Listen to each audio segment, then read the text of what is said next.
የቆጠቡ ኮንዶሚኒየም እየቆጠቡ የሚጠብቁን 100% ቆጥበው የሚጠባበቁን በዚህ ዓመት 100 ሺዎች ተጀምረዋል ይደርሳሉ። ሲደርሱ የምናደርገው ቅድሚያ የሚገባቸው በተለይ ደግሞ ቅድሚያ ሰጥቶ እየቆጠቡ ያሉ የህብረተሰብ ክፍሎችን ጭምር ታሳቢ ያደረገ አጠቃላይ ወደ 18 የሚሆኑ ሳይቶች አሉን። ከ18 ሳይቶቻችን ውስጥ አንዱ ነው የገላንጉራ ሳይታችን።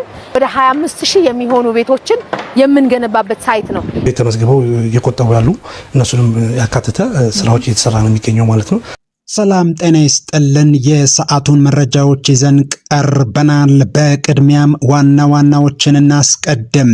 የአዲስ አበባ ቤቶች ልማትና አስተዳደር ቢሮ አማካሪ ኢንጂነር አውራሪስ ከበደ የቤቶች ግንባታ በፍጥነትና ፍትሃዊ በሆነ መልኩ ለኮንዶሚኒየም ተመዝጋቢዎች እንዴት እንደሚተላለፍ ማብራሪያ ሰጡ። በገላን 25000፣ በንፋስ ስልክ ላፍቶ ክፍለ ከተማ 26000 ቤቶች ይገነባሉ። የቀሩት በሌሎች ቀሪ 16 ሳይቶች ግንባታቸው በፍጥነት እየተከናወነ ይገኛል ሲሉ የአዲስ አበባ ከተማ አስተዳደር ቤቶች ልማትና አስተዳደር ቢሮ ኃላፊ ቅድስት ወልደ ጊዮርጊስ አስታውቀዋል። የኮንዶሚኒየም እጣው ሲወጣ ቅድመ ክፍያው ስንት ነው? ሙሉ ክፍያውስ? ይህ ጥያቄ የብዙዎች ጥያቄ ነው። በዚህ የመረጃ ሰዓታችን ከባለ 1 እስከ ባለ 3 መኝታ ቅድመ ክፍያው፣ ሙሉ ክፍያና በካሬ ሜትር ስንት ብር እንደሆነ ጭምር በዝርዝር እንመለከታለን። የአዲስ አበባ ቤቶች ልማት ኮርፖሬሽን ዋና ዳይሬክተር ኢንጂነር ቶማስ ደበለ ለበርካታ ጊዜ ተመዝግበው እየቆጠቡ ያሉ የቤት ተመዝጋቢዎች በቅድሚያ ይታያሉ ብለዋል። አዲስ አበባ ከተማ አስተዳደር በ2018 በጀት ዓመት ከ100,000 በላይ ቤቶችን ገንብቶ ለኮንዶሚኒየም ቆጣቢዎችና ለቤት ፈላጊዎች ለማስተላለፍ የሚያደርገውን ጥረት አጠናክሮ ቀጥሏል። የተጀመሩ የጋራ መኖሪያ ቤቶች ግንባታ በፍጥነት ማጠናቀቅ በሚቻልበት ሁኔታ ላይ የአዲስ አበባ ቤቶች ልማትና አስተዳደር ቢሮ ውይይት አካሂዷል። በዝርዝር እንመለከታለን። እስከ መጨረሻው አብራችሁን ቆዩ። ለቻናሉ አዲስ ከሆናችሁ ሰብስክራይብ በማድረግ መሰል መረጃዎችን በፍጥነት ማግኘት ይችላሉ። በቅድሚያ የአዲስ አበባ ቤቶች ልማትና አስተዳደር ቢሮ አማካሪ ኢንጂነር አውራሪስ ከበደ የቤቶች ግንባታ በፍጥነትና ፍትሃዊ በሆነ መልኩ ለኮንዶሚኒየም ተመዝጋቢዎች እንዴት እንደሚተላለፍ ማብራሪያ ሰጥተዋል።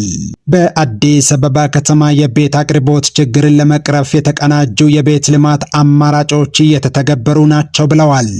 በአዲስ አበባ ከተማ የሚስተዋለውን የቤት አቅርቦት እጥረት በዘላቂነት ለመፍታት ልዩ ትኩረት የተሰጣቸውና የተቀናጁ የተለያዩ የቤት ግንባታ አማራጮች በስፋት እየተተገበሩ መሆኑን የአዲስ አበባ ቤቶች ልማትና አስተዳደር ቢሮ አማካሪ ኢንጂነር አውራሪስ ከበደ ተናግረዋል። የአዲስ አበባ ቤቶች ልማትና አስተዳደር ቢሮ አማካሪ ኢንጂነር አውራሪስ ከበደ እንደገለጹት መንግስት የመዲናዋን ነዋሪዎች የቤት ፍላጎት ለማርካት ዘርፈ ብዙ ስልቶችን ቀርጾ ወደ ስራ ገብቷል ብለዋል። ችግሩን ለመቅረፍ እየተከናወኑ ካሉ የተቀናጀ የቤት ግንባታ አማራጮች መካከልም በመንግስት በጀትና አስተባባሪነት የሚከናወኑ ግንባታዎች፣ በመንግስትና በግል ዘርፍ አጋርነት የሚገነቡ ቤቶች፣ በሪል ስቴት አልሚዎች የሚከናወኑ የቤት ልማቶችና በማህበር በመደራጀት የሚገነቡ የቤት ልማት ፕሮግራሞች ተጠቃሽ መሆናቸውን ኢንጂነር አውራሪስ ተናግረዋል። የግንባታ ሂደቱን ለማፋጠንና ጥራቱን ለማረጋገጥ አዳዲስ አሰራሮች ተግባራዊ እየተደረጉ መሆኑንም አማካሪው ገልጸዋል። በተለይም የስራ ባህላችንን በመቀየር ቅዳሜና እሁድን ጨምሮ በሳምንት 7 ቀናት በቀን 24 ሰዓታት በከፍተኛ ትጋት እየተሰራ እንደሚገኝም ኢንጂነር አውራሪስ አስረድተዋል። አማካሪው አክለውም ወጪን የሚቀንሱ የግንባታ ጊዜን የሚያሳጥሩና ብክነትን የሚያስቀሩ ዘመናዊ የቤት ግንባታ ቴክኖሎጂዎች ጥቅም ላይ እየዋሉ መሆኑን ገልጸው ይህም የከተማዋን የቤት ልማት ስኬታማ ለማድረግ ትልቅ አቅም መፍጠሩን ተናግረዋል። ግንባታቸው ተጠናቆ ለአገልግሎት የሚበቁ ቤቶች አሰጣጥን በተመለከተም ቤት ለማግኘት ተመዝግበው ለረጅም ጊዜ ሲቆጥቡ የቆዩ ዜጎችንና ሌሎች የሚመለከታቸው አካላትን ባካተተ መልኩ ፍትሃዊ በሆነ መንገድ እንደሚከፋፈሉ አረጋግጠዋል። የግል የቤት አልሚዎች በፋይናንስ በቴክኖሎጂ ሽግግርና በስራ ባህል መሻሻል ረገድ እያሳዩት ያለው ውጤታማ ተሳትፎ ለከተማዋ የቤት ልማት ትልቅ እሴት እየጨመረ መሆኑን ኢንጂነር አውራሪስ ከበደ ተናግረዋል። ለመሆኑ የአዲስ አበባ ቤቶች ልማትና አስተዳደር ቢሮ አማካሪ ኢንጂነር አውራሪስ ከበደ ቤቶቹ በፍትሃዊነት ተገንብተው ለቆጣቢዎች በሚተላለፉበት ሁኔታና አጠቃላይ ግንባታውን በተመለከተ ምን አሉ? በዘንድሮ ዓመት በተለይ ልዩ ትኩረት በተቀናጀ መልኩ የቤት አቅርቦቶችን በሰፊው ለማቅረብ የተለያዩ አማራጮችን እየተሰራ ይገኛል። ቅድም በዜናውም ለማየት እንደተሞከረው አጠቃላይ የቤት አቅርቦቱ በስፋት እንዲቀርብ የተለያዩ አማራጮችን እየተጠቀምን እንገኛለን። አንዱ ቀጥታ በመንግስት በጀት አስተባባሪነት የሚገነባ ነው። ሌላው በመንግስትና የግሉ ባለሀብት ወይም በግሉ ዘርፍ ጋር አጋርነት ሰፊ ስራ እየተሰራ ነው ያለው። እንደዚሁ ደግሞ በሪል ስቴት አልሚዎችም እንደዚሁ በጣም ሰፊ ስራ ነው መንግስት መሰረተ ልማቶችንና አጠቃላይ ፋሲሊቲዎችን በማመቻቸት በሰፊ ስራ እየሰራ ነው። እንደዚሁ በግል ደግሞ ሰፊ ስራ እየሰራ ነው ማለት ነው። ሌላው የከተማችን ነዋሪዎች በማህበር ተደራጅተው መስራት የሚችሉበትን ቅድሚያ የመንግስት ሰራተኛውንም በመስጠት በማህበር ተደራጅተው መስራት የሚችሉበትን እድል በሰፊው እየተሰራበት ነው ያለው ማለት ነው። ስለዚህ አጠቃላይ ልምድ በመውሰድ አሁን እነኚህ 100 ሺህ ቤቶች ላይ በተለይ ደግሞ መንግስት አስተባባሪነት የሚገነቡት ላይ በጣም በልዩ ትኩረት እየሰራ እንገኛለን። ስለዚህ አንዱ የስራ ባህል ለውጥ አምጥተናል ማለት ነው እንደ ተቋም። ሌላ ሁለተኛው ደግሞ ቴክኖሎጂዎችን መጠቀም ነው። ቴክኖሎጂዎች ጊዜን ያሳጥራሉ፣ ወጪን ይቆጥባሉ፣ ቅልጥፍና ይኖራቸዋል፣ ብክነት ይቀንሳሉ። ስለዚህ ከዚህ አንጻር ቴክኖሎጂዎችን በስፋት እየተጠቀምን ነው ማለት ነው። ባለፈው ክብርት ከንቲባ በተገኙበት ያስጀመርነው 26000 በብረት ተጋጣሚ ቤቶች የሚገነቡ አንዱ የቴክኖሎጂ አማራጫችን እሱ ነው።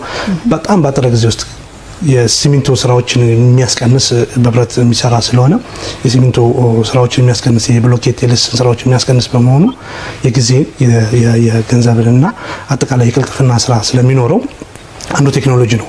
ቴክኖሎጂ ቀጥታ የቤቱ የሚገነባበትን ብቻም ሳይሆን የአሰራር ቴክኖሎጂም እሱንም በመጠቀም ነው። ቤቶች ብዙ ልምድ አለው። እንዳጠቃላይ እነኚህ ቤቶች በሚጠናቀቁበት ሰዓት አጠቃላይ ከተማዋን ነዋሪ ሁሉንም የሚመለከተውን ሰው ታሳቢ ባደረገ መልኩ በፍትሃዊነት ለማስተላለፍ እየተሰራ ነው የሚገኘው ማለት ነው። እዚህ ውስጥ የቤት ተመዝግበው እየቆጠቡ ያሉ እነሱንም ያካተተ ስራዎች እየተሰራ ነው የሚገኘው ማለት ነው። ስለዚህ ፍትሃዊ በሆነ መልኩ የማስተላለፍ ስራ እንሰራለን ማለት ነው። ይህ በእንዲህ ያለ ቅድስት ወልደ ጊዮርጊስ የአዲስ አበባ ቤቶች ልማትና አስተዳደር ቢሮ ኃላፊ አጠቃላይ የቤቶች ግንባታን አስመልክተው ማብራሪያ እንዲሁ ሰጥተዋል። በአጠቃላይ በአዲስ አበባ በ18 ሳይቶች ግንባታ እየተከናወነ እንደሚገኝም ጨምረው ተናግረዋል። የአዲስ አበባ ቤቶች ልማትና አስተዳደር ቢሮ ኃላፊ ቅድስት ወልደ ጊዮርጊስ እንደተናገሩት የቤት ፍላጎትና አቅርቦትን በማጣጣም የህብረተሰቡን ፍላጎት ለመመለስ 24/7 መስራት ይጠበቅብናል ብለዋል።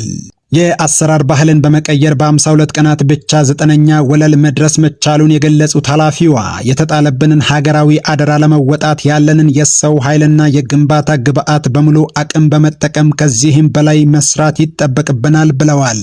ቅድስት ወልደ ጊዮርጊስ የቤቶች ልማትና አስተዳደር ቢሮ ኃላፊ አጠቃላይ ግንባታውን በተመለከተ ማብራሪያ ሰጥተዋል። ለመሆኑ በማብራሪያቸው ምን አሉ? አዲስ አበባ ላይ ያለውን የቤት ጥያቄ ለመመለስ ቤት ፈላጊውንና የቤት አቅርቦቱን ደግሞ ለማጣጣም ይቻል ዘንድ እንደ ከተማ ከፍተኛ የሆነ የቤት ልማት ስራ እየተሰራ ነው። አሁን ያለንበት ቦታ ገላንጉራ ሳይት ላይ ነው የምንገኘው። አጠቃላይ ወደ 18 የሚሆኑ ሳይቶች አሉን። ከ18 ሳይቶቻችን ውስጥ አንዱ ነው የገላንጉራ ሳይታችን። ግን ደግሞ አብዛኛውን ቤት የሚሰራበት ቦታ ይሄ ነው። ወደ 25000 የሚሆኑ ቤቶችን የምንገነባበት ሳይት ነው። ከ12000 በላይ የሚሆኑ ቤቶችን ጀምረናል። ሁለቱ ብሎክ በዊንግ ነው ያገናኘነው፣ አንድ አደረግነው። የጀርመን ሳይት ላይ የነበረውን ትሬንድ ነው ወደዚህ ያመጣ ነው። መሬት ሊባክን የነበረውን መሬት ቀርፈናል፣ አንስተናል። ከሊፍት ጋር ተያይዞ ሌሎች ሊባክኑ የነበሩ ኮስት ሚኒማይዝ ከማድረግ ጋር ተያይዞ እሱን ታሳቢ አድርገን ነው ሁለቱም ብሎክ በዊንግ ለማያያዝ የሞከርነው። ሁለቱ ዊንግ 104 የሚሆኑ ቤቶችን ይይዝልናል። ቅድም እንዳነሳሁት አንድ ቤዝመንት አለው፣ ግራውንድ ፕላስ 12 ነው። 12ቱ ለሙከራ የሰራናቸው ብሎኮች በዚህ ፍጥነት በዚህ ልክ ነው ከፍታቸው የደረሱት። ሌሎቹ ከዛ በኋላ ከዚህ የወሰድነው ተሞክሮ ስላለ መስራት እንደሚቻል ስላወቅን ወደ ትራክ አስገብተናቸዋል። ስለውስጥ እንደዚህ ፓርቲሽን የመስራት ስራ፣ እየዘጉ የመሄድ ስራ ጎን ለጎን እየሰራንበት ያለነው ነው። ከተማችንን ስማርት ለማድረግ እየሄድን ያለንበት ጉዞ በጣም ጥሩ እንደሆነ ሁላችንም እናውቃለን። ከዚህም ጋር ተያይዞ ሁሉም ሳይቶቻችን ላይ የተሟላ መሰረተ ልማት ያላቸው ናቸው። ስማርት የሆኑ መንደሮችን እየገነባን ያለ ነው። ቤቶቹን መገንባት ብቻ ሳይሆን አካባቢያቸውም ደግሞ ግሪን መሆን መቻል አለባቸው። ለህፃናት የሚሆኑ ለአዛውንቶች የሚሆኑ ለወጣቶች የሚሆኑ የስፖርት ማዘውተሪያ ስፍራዎች፣ መጫወቻ ስፍራዎች እና ሌሎችም አሚኒቲዎችን ታሳቢ አድርገን ነው የምንሰራው ማለት ነው። ጎን ለጎን እየሰራን ያለነው የፓርቲሽን ስራና የመዝጋት ስራ ነው እየሰሩ ያሉት። ከላይ እየተሞላ ይሄዳል፣ ከታች ደግሞ እየተዘጋ ፓርቲሽኑም እየተሰራ ጎን ለጎን ነው የሚሄደው። ይሄ አንድ ቤዝመንት አለው፣ ግራውንድ ፕላስ 9 ላይ ነው የደረሰው ማለት ነው። በ52 ቀን ውስጥ ነው የሁሉ ስራ የተሰራው። ይሄ የሆነበት ምክንያት አንዱ ቴክኖሎጂዎችን በሙሉ መጠቀም መቻላችን ነው። ስራው በፍጥነትና በጥራት እንዲሰራ ቴክኖሎጂዎችን አማራጭ ናቸው ብለን ያልናቸው የተሻሉ ናቸው ብለን ያልናቸውን ቴክኖሎጂዎችን በሙሉ አፕላይ አድርገናል። እዚህ ጎን ለጎን ደግሞ ወደ ላይ መስራት መሙላት ብቻ ሳይሆን እየሞላን ከታች መስራት አንችልም ወይ የሚለውን ሐሳብ ደግሞ አዲስ ሐሳብ ነው ያመጣው ከተማ አስተዳደሩ። ከታች እየሞላን እንሄዳለን፣ ከላይ ደግሞ ስኬለተኑ እየቆመ ይሄዳል ማለት ነው። በዚህ ልክ ፍጥነቱን እየጨመርን ጥራቱን ደግሞ እያስጠበቅን የምንገነባቸው ግንባታዎቻችን ናቸው።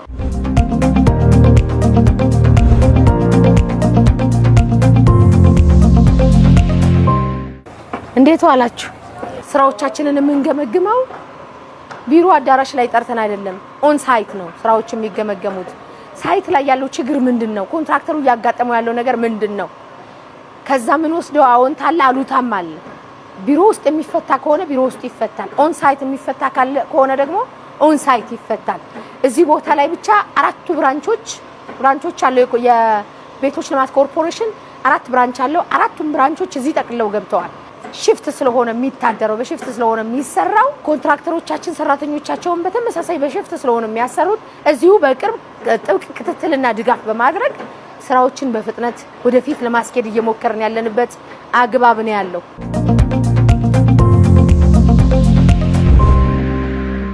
እንግዲህ ይሄ ዛሬ ያየነው በመንግስት አቅም ብቻ እየተሰራ ያለው ነው። ይሄ ግን በቂ አይደለም። በመንግስት ብቻ ተሰርቶ የቤት አቅርቦቱን ተደራሽ ማድረግ አይቻልም። ስለዚህ በሪል ስቴት እየለሙ ያሉ አሉ፣ በግል እየለሙ ያሉ ቤቶች አሉ። እንዲሁም ደግሞ ከዚህ ባሻገር በማህበር ተደራጅተው ደግሞ እየሰሩ ያሉ ደግሞ አሉ። እነዚህና ሌሎች አማራጮች በተለይ ደግሞ በመንግስትና በግል አጋርነት እነዚህን 5 ሞዳሊቲዎችን ታሳቢ አድርገን ዘንድሮ ብቻ 2018 ብቻ 100,000 ቤቶችን ዴሊቨር ለማድረግ ከምን ጊዜውም በላይ ታጥቀን ተነስተን ያለ ነው። የከተማችንን ነዋሪዎች የቤት ጥያቄ ደግሞ በዚሁ ልክ እንፈታለን ብለን እናምናለን። ይህ በእንዴ ያለ አሁን ደግሞ ክፍያውን በተመለከተ ወደ አዘጋጀነው መረጃ አልፈናል። ለመሆኑ ቅድመ ክፍያው ስንት ነው? ሙሉ ክፍያውስ? ይህ ጥያቄ የብዙዎች ጥያቄ ነው። ለ20/80 ኮንዶሚኒየም ተመዝጋቢዎች በካሬ ሜትር 7997 ብር ነው። 50 ካሬ የደረሰው ሰው 20% ቅድመ ክፍያው 79970 ሲሆን ሙሉ ክፍያው 399850 ብር ነው። ይህ ዋጋ በ14ኛው ዙር ወይም የመጨረሻው ዕጣ ሲወጣ የተተመነ ሲሆን አሁን በሚወጣው ዕጣ በእጥፍ ቢተመን እንኳ ቅድመ ክፍያው 159940 ሙሉ ክፍያው ደግሞ 799700 ብር ይሆናል። ለ40/60 የኮንዶሚኒየም ተመዝጋቢዎች በካሬ ሜትር 11163 ብር ሲሆን ባለ 2 እና ባለ 3 መኝታዎች 40/60 ውስጥ እንደሚካተቱ ይታወቃል።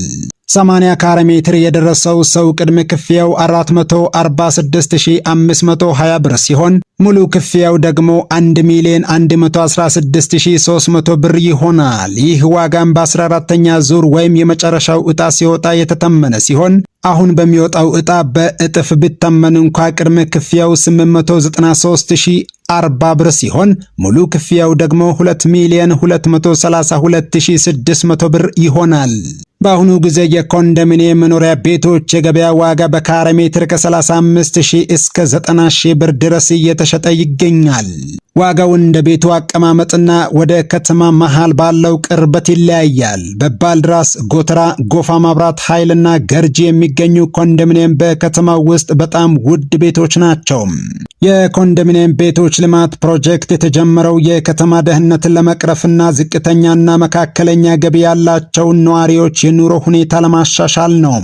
የኮንዶሚኒየም ግንባታ ዋናው ዓላማ ዝቅተኛ ገቢ ያላቸውን ነዋሪዎች የመኖሪያ ቤት ባለቤት ለማድረግ ነበር። ቆጣቢዎች የግንባታውን ወጪ ብቻ እንደሚከፍሉና መንግስት መሬት በነፃ ማቅረብን ጨምሮ የተለያዩ ድጋፎችን እንደሚያ